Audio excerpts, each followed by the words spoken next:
गीता 18 के श्लोक नंबर 62 में भगवान स्वयं कह रहे हैं कि अर्जुन उस परमेश्वर की शरण में जा जिसकी कृपा से परम शांति व शाश्वत स्थान अर्थात सतलोक को प्राप्त होगा। वो परमेश्वर कौन है, कहां है, कैसा है, जानने के लिए कृपया अवश्य सुनिए जगत गुरु तत्वदर्शी संत रामपाल जी महाराज के अमृत वचन।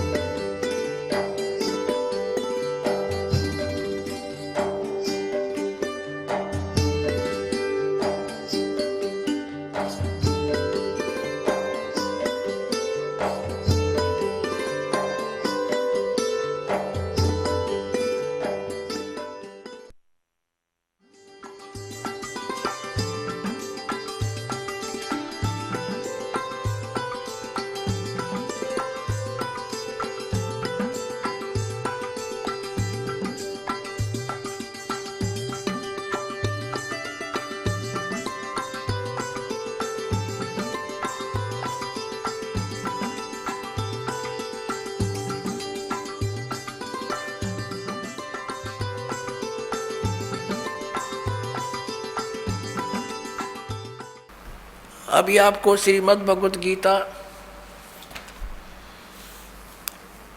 अध्याय नंबर 8 के श्लोक नंबर 13 में दिखाया था कि ओम इति एकाक्षरम ब्रह्म विवहरण माम अनुसमरण यह प्रयाति तदंदेहम सयाति परमाम गतिम। मुझ ब्रह्म का ये गीता ज्ञान भी यही काल ऐसे प्रवेश करके श्री कृष्ण में प्रवेश करके बोल रहा है जैसे मानधाता के पुत्र प्रकृष्ट में प्रवेश होकर उन गंधर्वों का नाश कर दिया और उधर से पुरंजय के अंदर प्रवेश होकर असुरों का नाश कर दिया। ऐसे श्री कृष्ण में प्रवेश होकर के अर्जुन को युद्ध के लिए तैयार कर दिया और गीता का ज्ञान वेदों वाला और कुछ अपनी अटकल लड़ा के इसमें ज्ञान दे दिया। तो ये ब्रह्म बोल रहा है जो ब्रह्मा विष्णु महेश रुद्र इन सब का पिता है और दुर्गा इन सब की माता है। अब ये तो कह रहे हैं आदरणीय शंकराचार्य और सारे पवित्र हिंदू धर्म के गुरुजन कहते हैं कि केवल ब्रह्मा विष्णु महेश ही की पूजा करो, सर्वेश्वर महेश्वर हैं। और विष्णु जी कह रहा है कि मैं तो दुर्गा देवी की पूजा करता हूँ, दुर्गा की, और इसके ऊपर मैं किसी भगवान को नहीं जानता। ये इनका स्पिरिचुअल नॉलेज इनके गॉड का, भगवान का है जिसको ये पूज रहे हैं। दुर्गा कह रही है हिमालय को श्री देवी पुराण में 7वें स्कंद में 562 पृष्ठ पे कि केवल उस ब्रह्म की पूजा करो और सब बातें छोड़ दो। उसका ओम नाम है, ओम नाम के जप से उसकी प्राप्ति होगी, उस ब्रह्म को पा जाओगे जो ब्रह्म लोक में रहता है।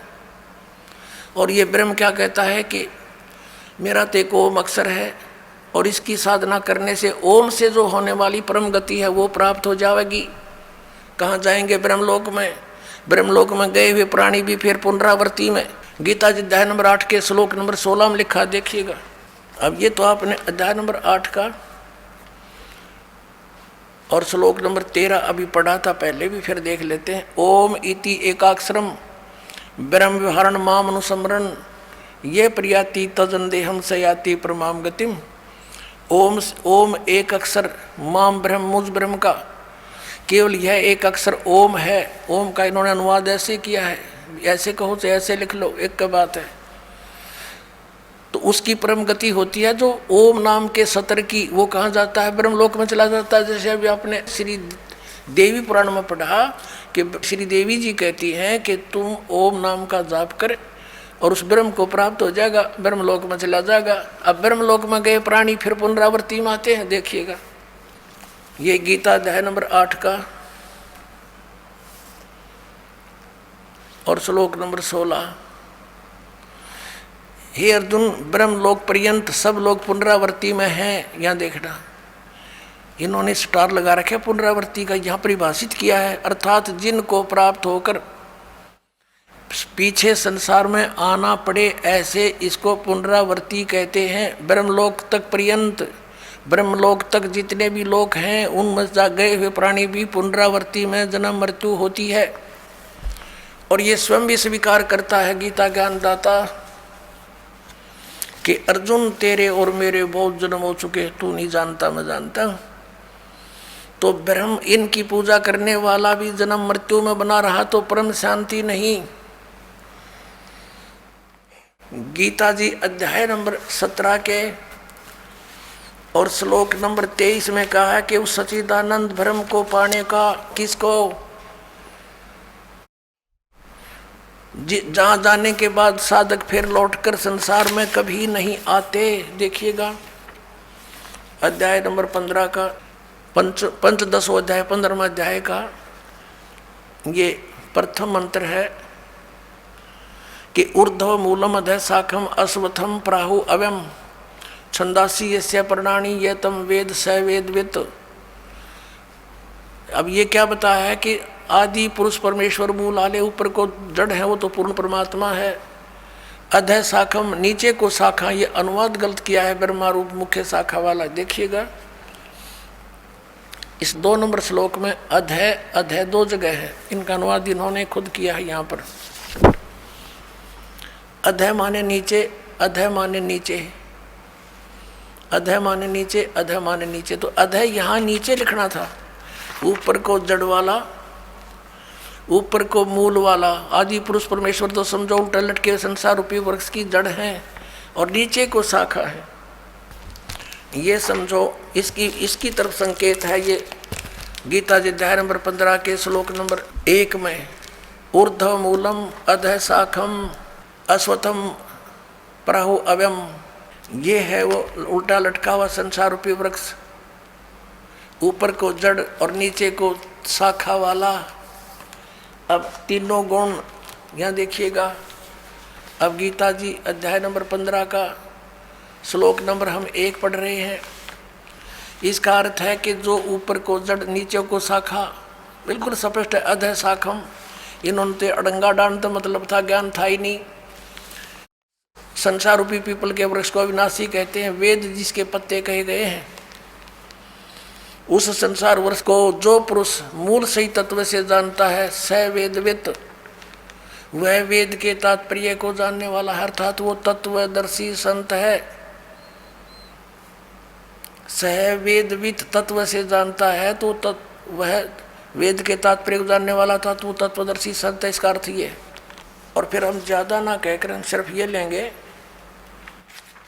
कि 15वें अध्याय के 4थे श्लोक में स्पष्ट किया है कि जब तत्वदर्शी संत मिल जा तो तत्व ज्ञान रूपी शस्त्र के द्वारा इस ज्ञान रूपी अंधकार को समझकर इसका नाश करके उसके पश्चात परमेश्वर के उस परम पद की खोज करनी चाहिए, जहाँ जाने के बाद साधक फिर लौटकर कभी संसार में नहीं आते। देखिएगा यहाँ से लेंगे क्या लिखा कि उस संसार वृक्ष की तीनों गुण रूप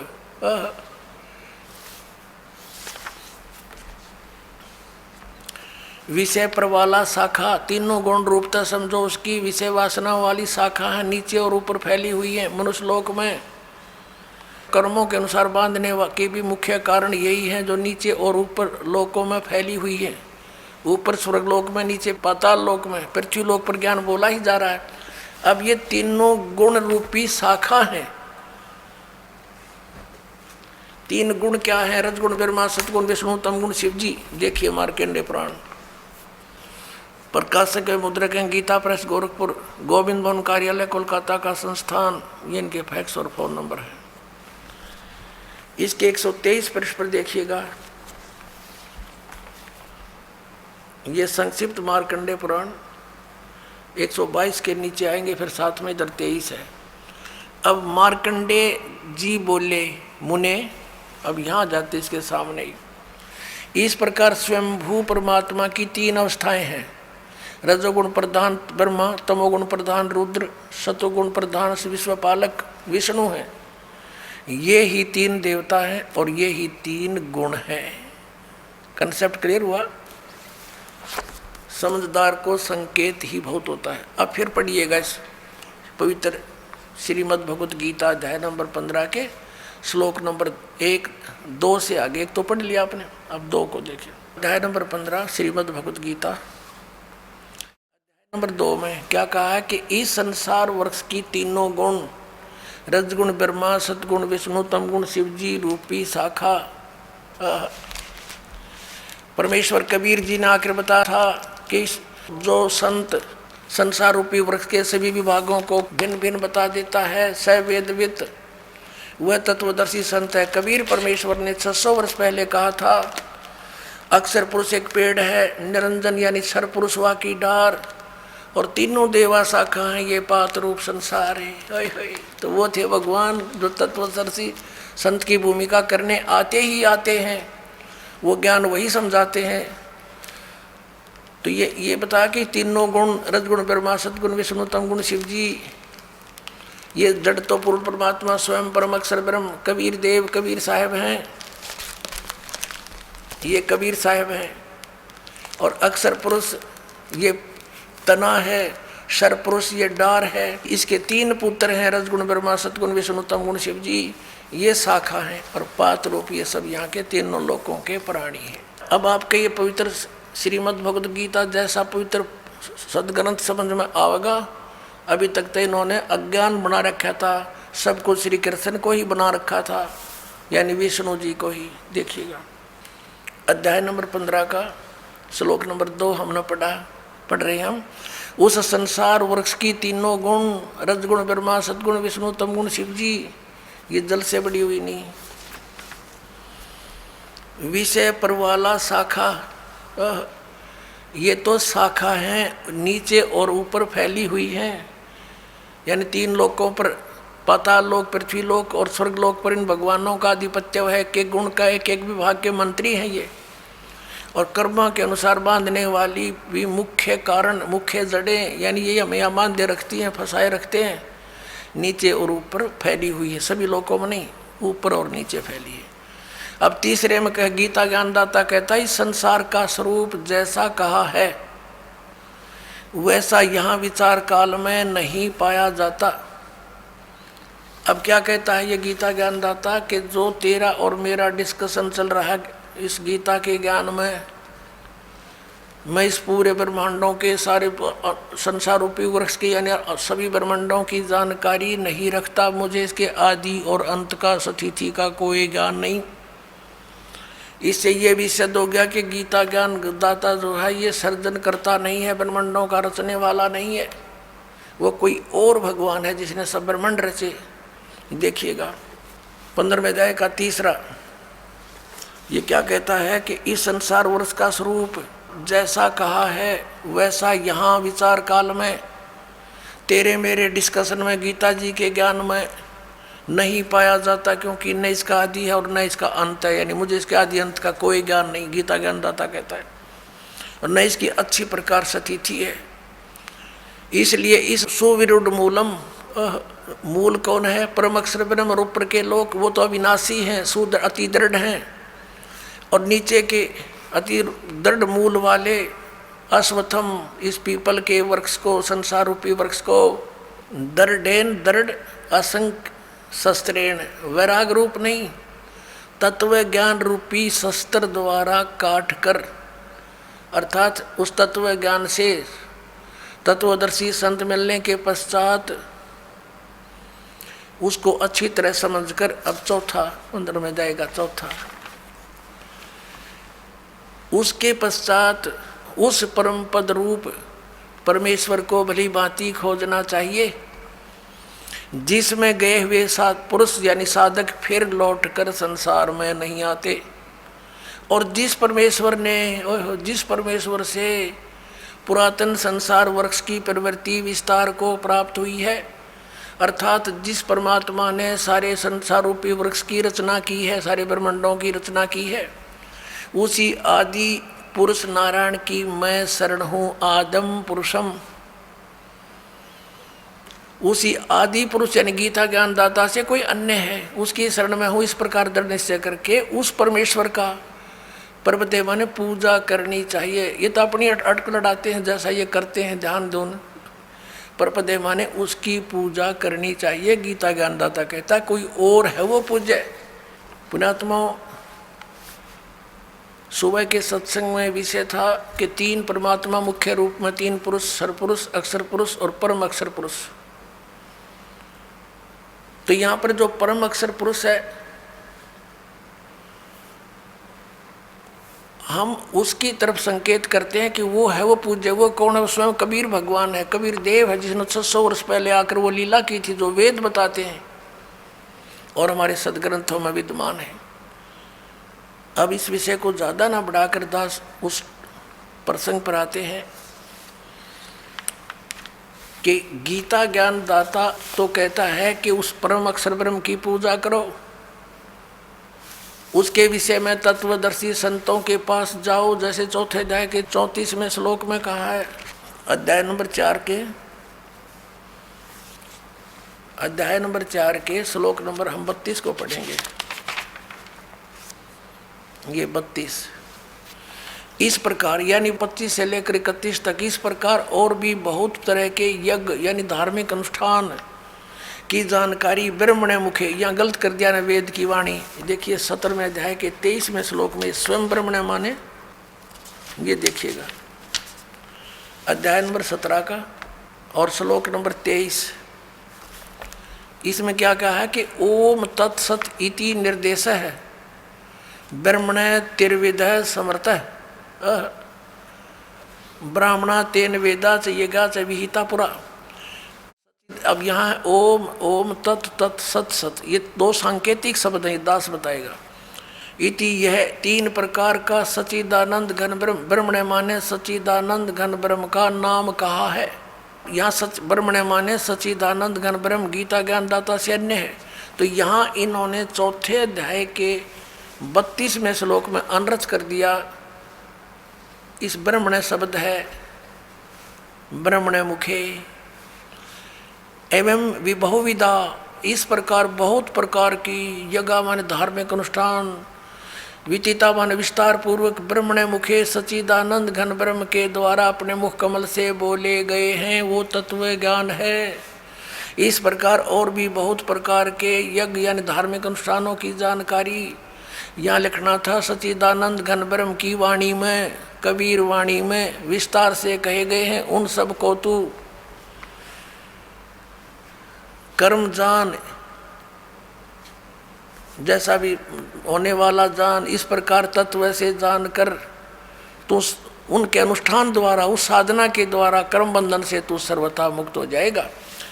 अब यहाँ देखिएगा चौथे अध्याय के 34वें श्लोक में इसने कहा है, चौथे अध्याय के 34वें श्लोक में इसने कहा है गीता ज्ञान दाता ने, उस ज्ञान को, वो तत्व ज्ञान है जो सच्चिदानंद घन ब्रह्म ने अपने मुख से बोला है, वो कबीर वाणी, वो तत्व ज्ञान है। उस ज्ञान को तू तत्वदर्शी ज्ञानियों के पास जाकर समझ, उनको भली भांति दंडवत प्रणाम करने से, उनकी सेवा करने से और कपट छोड़कर सरलता पूर्वक प्रसन्न करने से वे परमात्म तत्व को भली भांति जानने वाले तत्वदर्शी न माने तत्वदर्शी संत ज्ञानी महात्मा तुझको तत्व ज्ञान का उपदेश करेंगे। गीता अध्याय नंबर 17 के श्लोक नंबर 23 में गीता ज्ञान दाता कहता हूँ सच्चिदानंद घन ब्रह्म के पाने का मंत्र ओम तत्सत, ये उसकी साधना है और तत्वदर्शी संत बतावेगा। ओम तो इसने डिक्लेयर कर ही रखा, सार्वजनिक है। तत् और सत सांकेतिक है, इसको पता नहीं, उसके लिए तत्वदर्शी संतों के विषय लिए छोड़ दिया। वो इस दास को पता है, परमात्मा ने बताया है। तो इन तीनों के जाप करने से मोक्ष होगा, पूर्ण परमात्मा प्राप्ति होगी, जहाँ जाने के बाद साधक फिर लौटकर कभी संसार में नहीं आते। 18वें अध्याय के 62वें श्लोक में कहा कि अर्जुन तू सर्वभाव से उस परमेश्वर की शरण में जा। ये देखिएगा श्रीमद् भगवद गीता अध्याय 18 और श्लोक 62 में कहा कि अर्जुन हे भारत, सब प्रकार से उस परमेश्वर की शरण में जा, उस परमात्मा की कृपा से ही तू परम शांति को और सनातन परम धाम को प्राप्त होगा। और 15वें अध्याय के 4थे श्लोक में आपने पढ़ ही लिया कि जहाँ जाने के बाद साधक फिर लौटकर संसार में कभी नहीं आते, कि उसके पश्चात उस परम पद परमेश्वर को बड़ी भांति जानना चाहिए, खोजना चाहिए, जिसमें गए हुए पुरुष फिर लौटकर संसार में नहीं आते। और जिस परमेश्वर से सारे ब्रह्मांडों के संसार रूपी वृक्ष की, पुरातन संसार रूपी वृक्ष की प्रवृत्ति विस्तार को प्राप्त हुई है, और उसी आदि पुरुष नारायण की मैं शरण हूँ, और उस परमेश्वर का ही पूजा करनी चाहिए, भक्ति करनी चाहिए। इसका ही सिद्ध है। अब पुण्यात्माओं, इन शंकराचार्यों का ज्ञान फेल हुआ।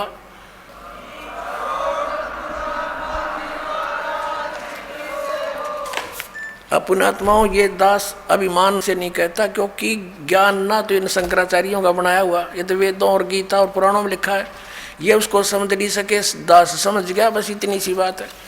अब देखिएगा, हमने 11 अक्टूबर सन 2009 को इन सभी आदरणीय शंकराचार्यों से प्रार्थना की थी कि आप जी आध्यात्मिक ज्ञान चर्चा के लिए पधारें, लेकिन ये अपने आप को शायद महान समझते हैं और अपनी बेइज्जती समझी होगी रामपाल से गोष्ठी करण में, लेकिन उस तरह नहीं तो इस तरह कर दिया हमने तो इनकी हिंदी। अब संसार आप समझ जाएगी जनता ये किसे एक शंकराचार्य है। ये देखिएगा, हमने इनके पास ये पत्र भेजे थे सभी शंकराचार्यों के चारों के पास। हमारा उद्देश्य प्रार्थना पत्र है, हमारा उद्देश्य विश्व मैत्री, समाज सुधार, आत्म उद्धार, भ्रमित जिज्ञासुओं को शास्त्र अनुसार निर्णायक सद्भक्ति पद्धति प्रदान करना, आध्यात्मिक ज्ञान चर्चा।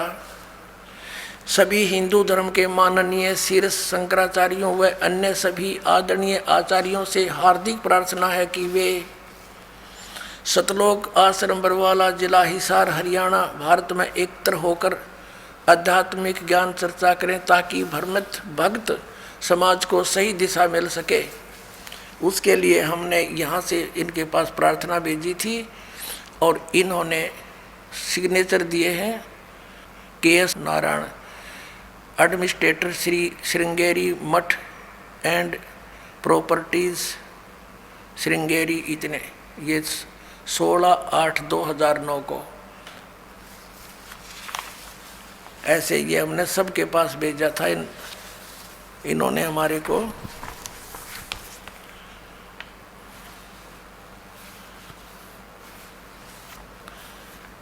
ये पत्र प्राप्त किया।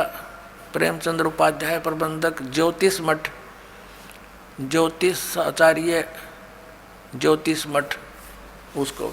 तो इस तरह हमने बाई हैंड ले जाके, बाई रजिस्ट्री करवा के, और वो दिन रखा था और 2 चैनलों के माध्यम से करना था। देखिएगा, इन्हीं पत्रों में है ये,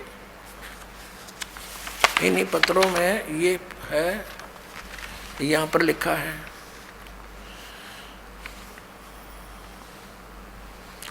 इस सर्व कार्यक्रम आध्यात्मिक ज्ञान चर्चा का सीधा प्रसारण सुप्रसिद्ध टीवी चैनलों जी जागरण, एक नंबर जी जागरण, दूसरा साधना पर 11 अक्टूबर 2009 को शाम 6 बजे से 10 बजे तक किया जाएगा। लेकिन ये नहीं आए। यहाँ पूरा प्रोग्राम इसी आश्रम में हुआ था। तो पुण्यात्माओं, एक भक्त जो वहाँ गया था जोशी मठ में, तो उसने वो श्री स्वरूपानंद जी तो स्वयं तो मिले नहीं, उनके प्रबंधक से उनको साइन ले आए थे। तो एक और मिले थे श्री माधव आश्रम जी शंकराचार्य। उसके विषय में उस भक्त ने बताया कि वहाँ के व्यक्ति बता रहे थे और वो कह रहे थे कि इस श्री माधव आश्रम जी ने श्री स्वरूपानंद शंकराचार्य जी को शास्त्रार्थ में हरा दिया था। अब देखो वो कौन है, ये देखिएगा। ये है वर्तोत्सव पर्व निर्णायक पत्रिका, ये इन्होंने कोई छापी है। धर्म की जय हो, प्राणियों में सद्भावना हो, गौ माता की जय हो, श्री हरि, ये इनका नारा है। ये है श्री माधव आश्रम जी।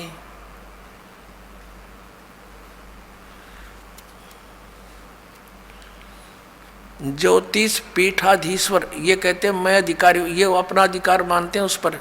ज्योतिष पीठाधीश्वर श्री मजद गुरु शंकराचार्य अनंत श्री विभूषित श्री स्वामी माधव आश्रम जी महाराज ज्योतिर्मठ, बद्रिकाश्रम, हिमालय,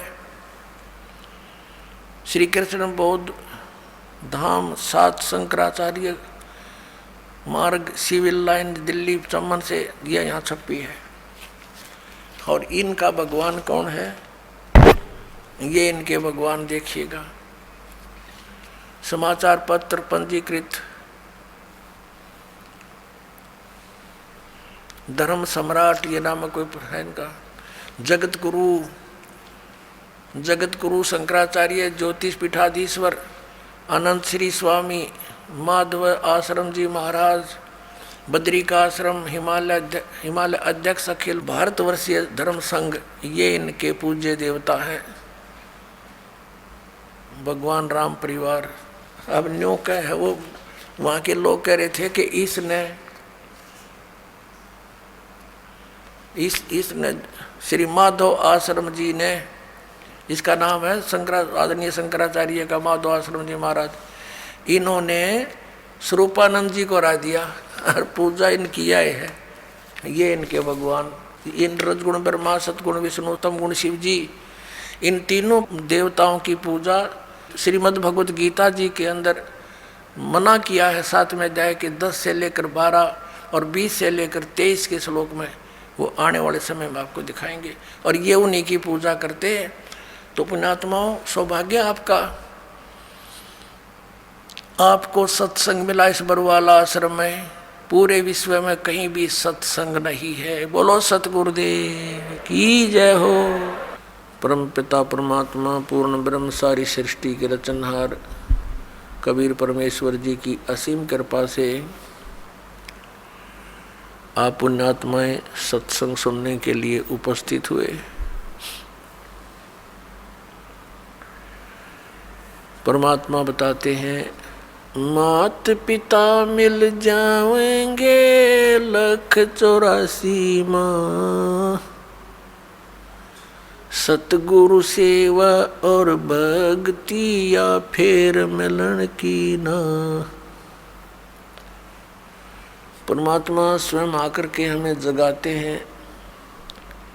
हम मोह ममता की गहरी नींद में सोए हुए होते हैं। वो परमपिता परमात्मा दयालु भगवान हमें आकर के याद दिलाते हैं, मानुष जन्म दुर्लभ है, मिले न बारंबार। जैसे तरवर से पत्ता टूट गिरे, वो बोर न लगता डार। मानुष जन्म पाए कर जो नहीं रटे हरि नाम। जैसे कुआ जल बिना फिर बनवाया क्या काम। बिन उपदेश अचंभ है, ये क्यों जीवत है प्राण।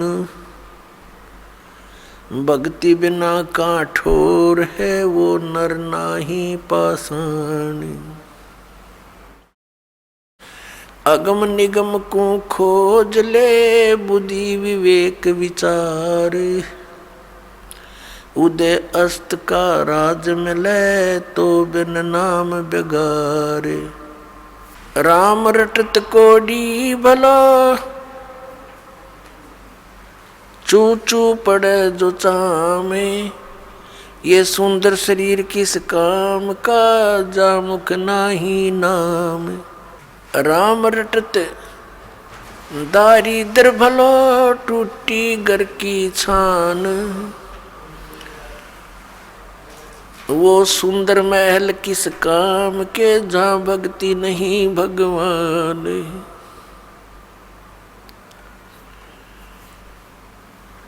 राम रटत कन्या भली, साकेट भलो न पूत।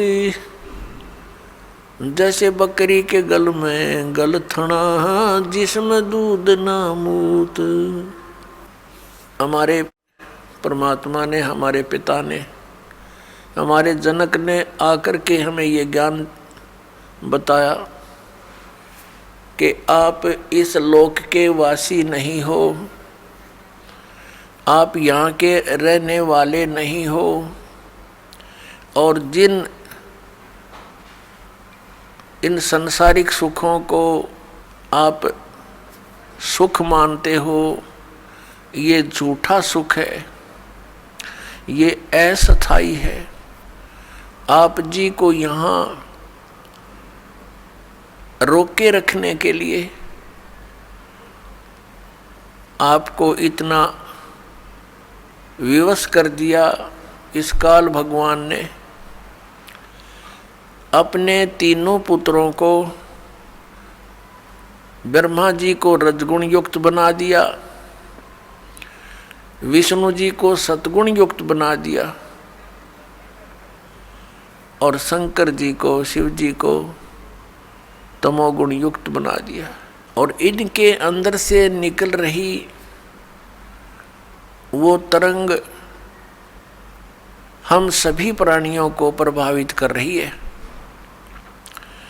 भले ही ये भगवान, भले ही ये प्रभु, ये स्वामी अपने अपने लोकों में रहते हैं। ब्रह्मा लोक में ब्रह्मा जी, विष्णु लोक में विष्णु जी और शिव लोक में शिव जी, लेकिन इनके अंदर से, इनके शरीर से निकल रही वो गुणों की तरंग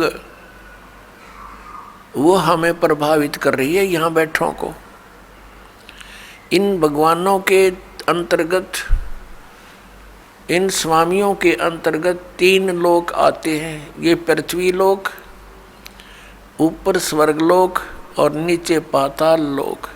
इन 3 लोकों में प्राणी हैं और इनसे बाहर के जो प्राणी हैं वो इनकी रेंज से बाहर हैं, बाहर के दूसरे लोकों में जो है। इन 3 लोक के प्राणियों को ये तीनों प्रभावित रखते हैं। इनकी इतनी रेंज है, वहाँ तक इनका प्रभाव बना रहता है। जैसे रसोई के अंदर मिर्चों का छौंक लगाया जाता है तो वो मूल वस्तु, जो साकार वस्तु मिर्च रसोई में विद्यमान है, उसका छौंक लगा, उस छौंक से निकली हुई तरंग दूसरे कमरों में, दूसरे कक्षों में पहुंची और वहाँ बैठे व्यक्तियों को भी छींकें आने लगी। अब उनको छींकें ना आवे तो उनके बस की बात नहीं, क्योंकि मिर्च का प्रभाव है। और साकार वस्तु रसोई में उसके निराकार गुण ने, शक्ति ने दूसरे कक्षों में बैठे व्यक्तियों को भी प्रभावित कर दिया। ठीक इसी प्रकार श्री ब्रह्मा जी रजगुण युक्त है। जैसे मिर्च को मिर्च वाले गुण से युक्त कर दिया, अब मिर्च तो है ही उसका नाम, लेकिन उसमें गुण भी वही है जो उसका नाम है। तो वो गुण भी और वही है और मिर्च भी वही है। इसी प्रकार ये ब्रह्मा जी रजगुण है तो ये गुण भी यही है, क्योंकि इसी से हम प्रभावित होते हैं। और ब्रह्मा कहो से इसको रजगुण कहो।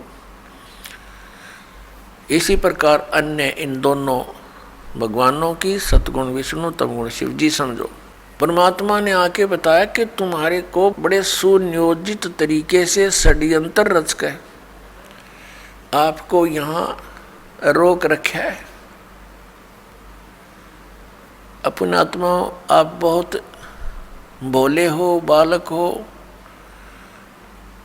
इस भगवान के मार्ग में, और बालक की इतनी बुद्धि नहीं होती वो अपने हानि और लाभ को सोच ले। आप तो इतने अबोध बच्चे हो जब तक आपको तत्व ज्ञान नहीं होता। जैसे एक छोटा सा बच्चा, 1-1.5-2 वर्ष का बालक, उसको ज्ञान ही नहीं किसी भी पदार्थ का, ये अच्छा है या बुरा है। वो छोटा सा बालक किसी भी ऐसी वस्तु को, जैसे अग्नि में हाथ दे देता है, गर्म दूध है रखा है गिलास में, उसको हाथ मारता है, गिरा लेता है, आप भी जल जाता है, हाथ भी जल जाता है। तो ऐसे उसको पता ही नहीं और फिर रोता है। उसको पता ही नहीं कि जो तू कर रहा है ये ना करने के कार्य हैं। ठीक इसी प्रकार परमात्मा ने, परमेश्वर कबीर जी ने आकर बताया कि जो क्रियाएं तुम कर रहे हो जो शास्त्र अनुकूल नहीं है, वो क्रियाएं कर्ण की नहीं है। शास्त्रों अनुकूल कौन कौन सी क्रियाएं हैं, कौन कौन सी ना करनी चाहिए, कौन सी करनी चाहिए, उसके विषय में शास्त्र ही प्रमाण है। उस परमेश्वर ने आके हमें याद दिलाया, झूठे सुख को सुख कहे ये मान रहा मन मोद, ये सकल चबीना काल का कुछ मुख में कुछ गोद। परमात्मा ने हमें याद दिलाया कि तुम्हें यहाँ ऐसे रोक रखा है जैसे कसाई बकरे पालता है, बकरियां पालता है, नर और मादा को एक ही स्थान पर रख लेता है सैकड़ों की संख्या में। जिस कसाई की अच्छी कंजम्पशन होती है वो कई सैकड़ों की संख्या में बकरे और बकरियों को पालता है। उनके लिए एक चरागाह बना देता है, एक तालाब बनाता है, एक शेड डाल देता है। गर्मी और सर्दी से बचने के लिए वे वहाँ उसके नीचे आ जाते हैं और उनकी बड़ी देखभाल करता है, केयर टेक करता है। तो वो बकरे भोले भाले ये समझते हैं कि हमारा स्वामी, हमारा मालिक बड़ा दयालु है, हमारे लिए कितनी सुविधा दे रखी है। लेकिन उनको ये ज्ञान नहीं कि जब तुम्हारे यहाँ से वो किसी के बेटे को निकाल ले जाता है, किसी की बेटी को, किसी की माँ को, किसी के भाई या पिता को, तो उस समय इसकी दयालुता तुम्हारी बुद्धि में नहीं रहती। तो पुण्यात्मा, जब वो कसाई बकरों के पास जाता है, वो बकरे उसको नेक व्यक्ति जान के, अपना हितैषी मान के उसकी तरफ दौड़ कर जाते हैं, उसको प्यार देना चाहते हैं। जैसे कोई किसी पशु को संभालता है प्रतिदिन, और वो पशु भैंस या गाय बैल, जब भी वो व्यक्ति उसके पास आता है उससे वो प्यार करता है, उससे लाड करता है, क्योंकि आत्मा के अंदर किए कर्म के प्रतिफल का एक विशेष भाव बनता है। इसी आधार से वो बकरे उस कसाई के हाथ को चाटते हैं। कोई ऐसे ऊपर को पैर करके उसको सीने से लगाना चाहता है, प्यार देना चाहते हैं। अब वो ऐसे पकड़ कर देखता है, बकरों को हाथ लगा कर देखता है जगह जगह से। वो तो ये देख रहा है इसमें यो कितना मांस चढ़ गया, इसके ऊपर कितने कै किलो का बिकेगा, और वो चाटते हैं, उसको लाड देते हैं, ऐसे जीभ से चाट चाट कर प्यार देते हैं। बड़ा नेक आदमी है। और वो एस्टीमेट लगाने लग रहा है यो कितने का बिकेगा। परमात्मा ने आके बताया कि ठीक इसी प्रकार खाई खुराका पैन पोशाका यम का बकरा पलता है। कहते हैं खाई खुराका और पैर पोशाका, यहाँ यम का बकरा पलता है। इस काल के बकरे पल रहे हो तुम। आप देखते हो पीछे से एक श्रद्धालु सत्संग से जा रहे थे, सच्चा सौदा सिरसा वाले के पेपर में आई थी, और उसके 6 सदस्य यानी टोटल कुल के कुल सारे मर गए एक्सीडेंट में, एक बूढ़ा बच गया। और हम कई जगह देखते हैं, जैसे एक बार भूकंप आया था गुजरात के अंदर, और सभी व्यक्ति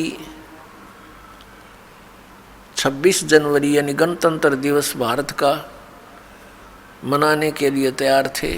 सन 2000 की बात है, 26 जनवरी की। ऐसा भयंकर भूकंप आया। 26 जनवरी की छुट्टी थी। कर्मचारी अधिकारी सब अपने घरों पर टेलीविज़न के सामने बैठे थे कि आज अपने गणतंत्र दिवस की झांकी देखेंगे। ऐसा भयंकर भूकंप आया, जिन मकानों को, कोठियों को, संपत्ति को बनाने में सारा जीवन न्यौछावर कर दिया, उन्हीं कोठियों के नीचे दब के पूरे परिवार नष्ट हो गए। पुण्यात्माओं, इस काल ने आप और हमारे ऊपर इतना प्रेशर डाल रखे हैं, तीनों गुणों का, 3 इंजेक्शन लगा रखे हमारे, ये लगे ही रहते हैं, इनका प्रभाव हमारे ऊपर बना ही रहता है कंटिन्यूसली।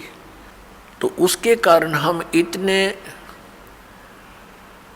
प्रभावित हैं कि हम अपने उद्देश्य को ही भूल चुके हैं। अब विचार करो, जो व्यक्ति उस भूकंप में मर गए या दुर्घटना में मर गए, वो कौन सी क्रियाएं किया करते थे, उनके क्या उद्देश्य थे, उनकी कितनी इच्छाएं थी, और हमारी क्या है, हम क्या सोचते हैं, हम कर क्या रहे हैं।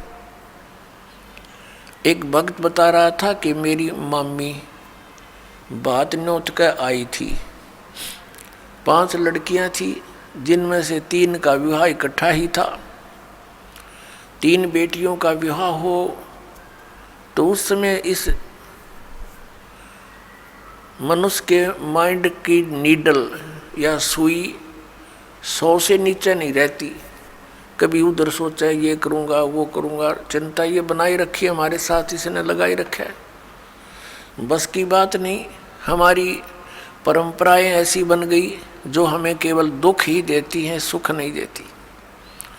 विवाह के अंदर भात न्योत का आना, फिर एक विवाह फिर उन भाइयों का शुरू हो जाता है, एक बहन का शुरू हो रहा है। तो इस तरह हम अपनी परंपराओं को, रीतियों को गलत बनाकर भी 90% दुखी हैं। अब वो रोहतक बस स्टैंड पर खड़ी थी, एक बस से उतरी थी, दूसरी का इंतज़ार कर रही थी, और खड़ी खड़ी सोच भी रही थी, क्योंकि जिसके 3 बेटियों का विवाह हो, जो अनुपदेशी है, हमारे भगत तो अब इस बीमारी और बुराई से कति दूर हो जाएंगे, ज्ञान से होंगे, कोई प्रतिबंध से नहीं होती ये बातें। बच्चों का विवाह भगवान ने कर रखा होता है, या हमारी भूल है बाद में जो ड्रामाबाजी, नाचा कूदी, डीजे बजाना, फंड करना, ये कोरी बकवाद है। ये इस विवाह के समय में, इतने पुण्य संयोग के समय में ऐसे बकवाद नहीं करनी चाहिए। कोई घूटी ला रहा है, कोई नाचे कूदे, ये कोई बात हुई? ब्याह किसी का नाचे कोई, ये कोई सांग होया, कोई अकल हुई? लाडू कोई खावे और कूदे कोई, बता कोई बात है यार? तो इस तरह की हम अज्ञान से अपने ऊपर एक न्यारा वजन और रखे बैठे हैं, ये भी हटाना हमने बिल्कुल हटाना पड़ेगा। भक्ति तभी चलेगी, भगत तभी बनेंगे। अब वो पता नहीं क्या क्या विचार कर रही थी, वहाँ ऐसे करूँगी, ऐसा करूँगी, वो ऐसा लाना है, वो फलाना ऐसा करना है, लड़की के कपड़े बनवाने हैं, यानी 100 चिंताएँ होती हैं। वहाँ पिलर के साथ खड़ी खड़ी ऐसे ही चिंतन कर रही थी, कहीं और घूम रही थी, खड़ी थी वहीं पर। एक ड्राइवर ने बस बैक करके सेट करनी थी अपने स्थान पे, कंडक्टर लग गया खुले पैसे देन, किसी के बकाया थे वो बकाया पैसे। ड्राइवर ने सोची तू लाग फटाफट बस को, उसने बस बैक करी, वह ज़्यादा टेढ़ी होकर पिलर की सीधी होगी, उसने दिखा नहीं दूसरी साइड में, वह पीछे जाकर, और उस बहन ने भी ध्यान नहीं, क्योंकि वो तो सोच विचार में बड़ी थी, उसकी छाती पर आकर लगी बस पाछे तर पीछे पिलर का सारा खड़िए थी, वह वहीं पर आध घंटे में तड़फ कर मर गई। अब वो ब्याह भी रह गया, और जो इधर उधर की जो 1 सेकंड का चैन नहीं था, अब वो कहाँ गई? तो पुण्यात्माओं, हम कति बालक हैं, हमें डर नहीं रहा, हमें याद नहीं रहा वो जाने का समय। और जब तक हमें यहाँ से जाने का समय याद नहीं रहेगा, हम भक्त नहीं बन सकते, हम बुराई से बच नहीं सकते। अब आज कोई नाच रहा है, कूद रहा है, एक समाचार पत्र के अंदर देखा, पढ़ा, उसमें क्या लिखा था कि विवाह था और पहले दिन वो डीजे मंगाकर नाच रहे थे, बहन भी, सब दूसरे भाई रिश्तेदार डांस कर रहे डीजे के ऊपर, वो भी समाचार पत्र में। और अगले दिन वो दुल्हा जो विवाह करने चला था, कार एक्सीडेंट हो गया ट्रेले के साथ में। जितने सदस्य उसके साथ बैठे थे व्यक्ति, वो सारे मर गए, वो भी मर गया। अगले दिन वो टक्कर मार रहे हैं, रो रहे हैं, बालों को पाड़ रहे हैं जो कल नाच रहे थे। अब बजा लो डीजे यहाँ पर। कहते हैं नानक साहिब जी कहते हैं कि ना जाने काल की कर डारे और किस विध ढल जा पासावे, और जिन्हां ते सिर ते मौत खुड़क दी उन्हां नूं केड़ा हासावे। आदरणीय नानक साहिब जी से किसी ने पूछा कि हे महात्मा जी, आप कभी भी खुश नजर नहीं आते, ना कोई त्योहार और तीज मनाते। तब उन्होंने कहा था, भाई ना जाने यहाँ क्या बिजली गिर जा एक पल में, और हमने तो अपनी मौत दिखाई देती है, इसलिए रुचि नहीं बनती इन नाचन और गावन में, यहाँ की नकली खुशी मनावन में कति दिल नहीं मानता। ना जाने काल की कर डारे किस विध ढल जा पासावे, और जिनाते सिरते मौत खुड़क दी उन्हां केड़ा हासावे। फिर उनसे पूछा, क्या आप कभी प्रसन्न नहीं होते, ऐसे कैसे जी रहे हो? तब उन्होंने बताया कि मैं प्रसन्न होता हूँ, साध मिले साढ़े शादी होंदी, विछड़ जा दिलगिरी वे, अख दे नानक सुनो जिहाना, ये मुश्किल हाल फकीरी वे।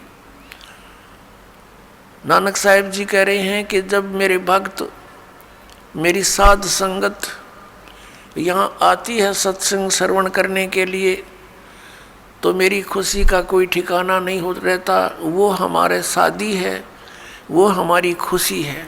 और जब ये वापस जाते हैं संसार में यहाँ से, तो फिर मुझे दिलगिरी होती है, बहुत परेशानी, दुख हो जाता है, चिंता लग जाती है कि कहीं ऐसा ना हो ये मेरे बच्चों को, जिनको मैंने मुश्किल से मार्ग पर लाया है, सत्य बताया है, परमात्मा का सच्चा ज्ञान समझाया है, कहीं कोई काल, क्योंकि संसार में इस ज्ञान के जानने वाले व्यक्ति नहीं हैं। एक अकेला एक संत होता है जो सतमार्ग देता है, संतों की गिनती नहीं होती। उनसे प्रभावित अन्य श्रद्धालु भी फिर उसी की बोली बोलते हैं, वही क्रियाएं करते हैं। तो नानक साहिब जी कहा करते कि मुझे फिर चिंता बन जाती है, कहीं मेरी फसल में कीड़ा ना लग जा, यानी कोई काल का दूत इनको भ्रमित ना कर दे, इनका जीवन नष्ट हो जा। कहते हैं साध मिले साढ़ा शादी होंदी, जब ये वापस आते हैं एज इट इज, तो मेरी खुशी का ठिकाना नहीं रहता कि परमात्मा की दया से अभी ये बचे हुए हैं। और विछड़ जा दिलगिरी वे, जब ये यहाँ से जाते हैं तब मुझे बड़ी परेशानी होती है, मुझे चिंता बन जाती है। क्यों बन जाती है? अख दे नानक सुनो जिहाना, मुश्किल हाल फकीरी वे। फकीरी में भक्ति, फकीर का अर्थ होता है सभी बुराइयों से हटकर सबका परित्याग करके भक्ति करे।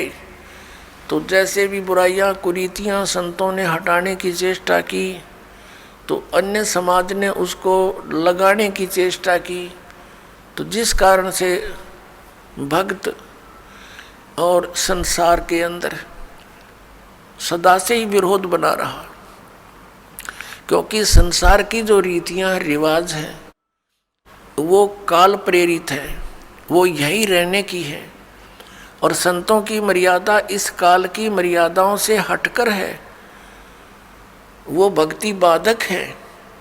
इसलिए अन्य समाज के लोग कहते हैं देखो इन्होंने तो माता धोकनी भी छोड़ दी, इन्होंने तो बाबा श्याम जी भी नहीं पूज रहे हैं, ये तो ऐसे भी नहीं कर रहे हैं, ये तो दिवाली भी नहीं मना रहे हैं, ये कैसे हो गए हैं, इन तो बट्ठा बैठा दिया। एक भक्त बतावा था, कहने लगा जी आज 10 वर्ष हो गए हमने कोई त्यौहार नहीं मना लिया। नाम लिया था उसने उस दिन, फिर वो अपने दुख गिनावा था, कह रहा था जी हमने 10 वर्ष हो गए हमारा त्यौहार नहीं मन लिया, ना होली ना दिवाली ना तीज ना कोई अन्य।